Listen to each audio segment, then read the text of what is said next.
Hi, I'm Tom Garrity with Compass Point, where we specialize in family businesses, and welcome to Conversations at Family Biz Matters. So we've been watching our series of videos. We've been going through value drivers. How do we drive value in your business? And if you recall, the valuation formula is multiple times EBITDA, earnings before interest, tax, depreciation, amortization equals value. So we've been working on multiple, very important. Now we need to work on EBITDA. How do we drive both of these factors? And if you have a business and you're trying to create a legacy, whether to the next gen or you're going to sell to a third party or private equity, you need to drive value. That's the only reason somebody's going to want that business going forward. It's the only way the family's going to be able to pay you going forward if a business has value and is really driving cash. So if you recall, if you've read the book, Good to Great, from Jim Collins, one of the breakthroughs in there was Collins discovered, hey, these companies that went from good to great, they figured out who first and then what. Who first, then what. You get the right people on your team no matter what they run up against, market-wise, competitor-wise, people-wise in the organization, catastrophes, whatever, they'll figure it out. So that people piece is absolutely critical. And we find that from growth companies, there's really 4 decisions we need to get right. We need to get that people piece right. We need to get strategy, obviously, the plan. We need to get execution, right? Can't have a plan if we don't well, we can, but it's no good. So we need to execute, and we need cash, okay?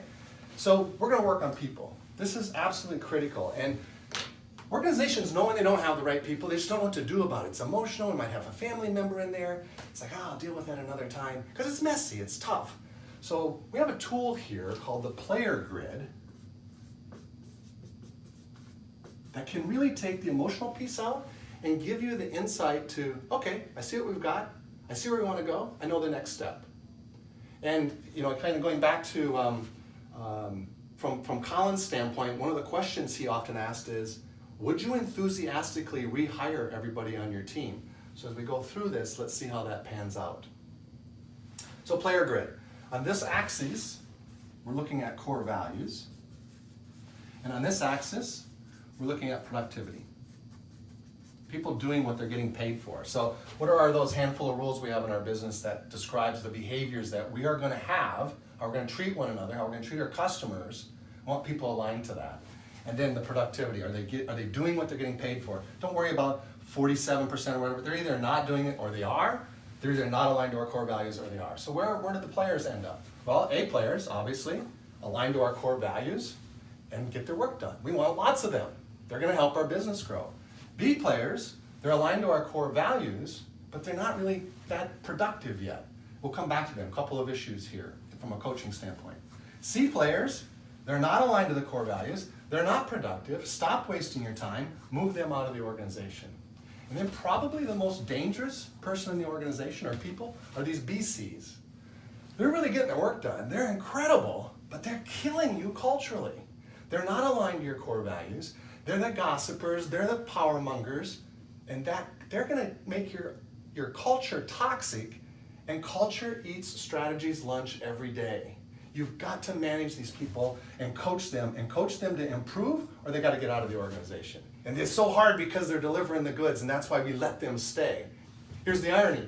Everybody in the organization knows who that is. Everybody knows who that is. And they're looking to you as the owner and the leadership team like, what are we doing?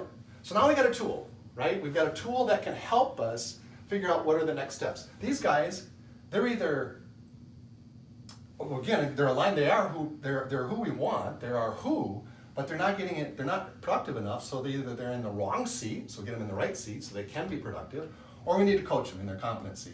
If they can't improve enough, then we have to make another decision. Like, hey, this just isn't working out. Here's the key to this. We hire people for what they can do, and we fire them for who they are. You need to reverse that. You need to get way better in your interviewing, asking behavioral type questions, so you can understand, are they who? Do they match our who? Get this right. We're really good at figuring out if they got competency. Reverse that formula, you're going to build a really great team. So if you like what you heard, check out our blog, Family Biz Matters, on our website, compasspt.com. Thank you.